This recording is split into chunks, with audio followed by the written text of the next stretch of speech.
বিমানবন্দরের VIP lounge থেকে আজ বিকাল ৩টার দিকে তাকে আটক করা হয়েছে। বেসামরিক বিমান চলাচল কর্তৃপক্ষের দায়িত্বশীল সূত্র থেকে এ বিষয়টি জানিয়েছে। এখন পর্যন্ত জানা যাচ্ছে, শাহজালাল আন্তর্জাতিক বিমানবন্দরের ভিআইপি লাউঞ্জের অপেক্ষায় ছিলেন সাবেক তথ্য প্রযুক্তি প্রতিমন্ত্রী জুনায়েদ আহমেদ পলক।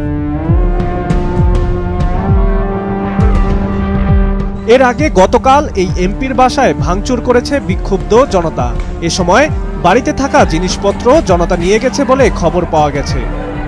জানা গেছে, বৈষম্য বিরোধী ছাত্র আন্দোলনের এক দফা দাবিতে ছাত্র জনতার তোপের মুখে পড়ে প্রধানমন্ত্রী শেখ হাসিনার পদত্যাগ করে দেশ ছাড়ার খবর ছড়িয়ে পড়তেই সিংড়া বাস স্ট্যান্ড এলাকায় জড়ো হতে থাকে আন্দোলনকারীরা।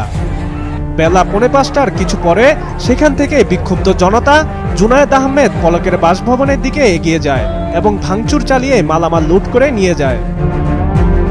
উপজেলা আওয়ামী লীগের কার্যালয়েও ভাঙচুর করে শতাধিক বিক্ষুব্ধ জনতা।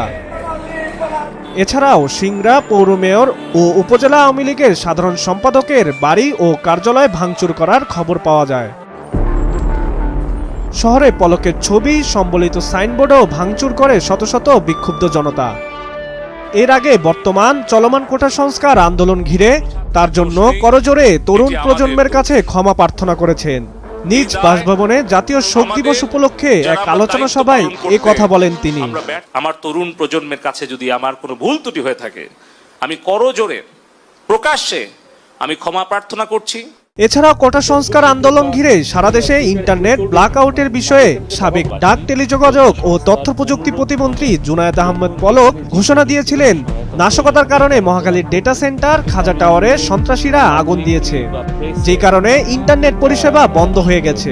আসলে এমন বক্তব্য পুরোটাই মিথ্যাচার বলে জানিয়েছেন internet service providers association of Bangladesh.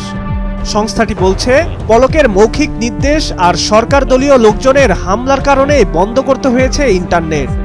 বিষয়টি নিয়ে বাংলাদেশ মুঠোফোন গ্রাহক অ্যাসোসিয়েশন সভাপতি মহিউদ্দিন আহমেদ বলেন, টেলিযোগাযোগ, আইসিটি, বিটিআরসি এবং খাত সংশ্লিষ্ট দায়িত্বপ্রাপ্ত ব্যক্তিরাই ইন্টারনেটের নিরাপত্তা ও গুজব প্রতিরোধ ব্যর্থতার দায় মহাখালীর খাজা টাওয়ারের ডেটা সেন্টারের উপর চাপিয়ে দিয়েছে। আমরা সরজমিনে ঘুরে দেখেছি, খাজা টাওয়ারের ডেটা সেন্টারের ক্ষতিগ্রস্ত হয়নি।